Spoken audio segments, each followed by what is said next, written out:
জান্নাতের এই ঘটনাটা শুনে আপনি খুশিতে কেঁদে দিবেন। আমার আল্লাহ কঠিন হাসরের দিনে দুইজন বান্দাকে বলে, হে তুমি জাহান্নামে যাও, তুমি জান্নাতে যাও। যে কে জান্নাতি বলেছে সে দূরে দূরে জান্নাতের মধ্যে ঢুকে যাবে, আর যে জাহান্নামে যেতে বলছে সেও দূরে দূরে জাহান্নামের দিকে ধাবিত হতে লাগলো।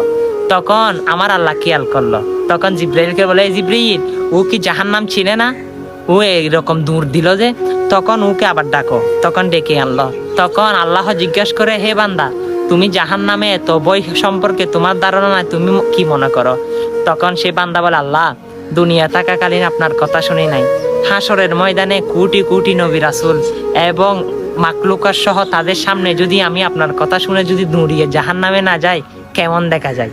আমার আল্লাহ বলে, হে বান্দা, তুমি দুনিয়াতে আমাকে এত ভালোবাসা দাও নাই, হাসরের ময়দানে এসে এত ভালোবাসা দিয়েছ, যাও সেটার স্বরূপ হচ্ছে তোমাকে আবার জান্নাতে পুনরায় দিয়ে দিলাম। সুবহানাল্লাহ। তখন দৌড়ে দৌড়ে তিনি জান্নাতের মধ্যে প্রবেশ করবেন। হ্যাঁ, সেটি আমার আল্লাহ এত দয়াবান।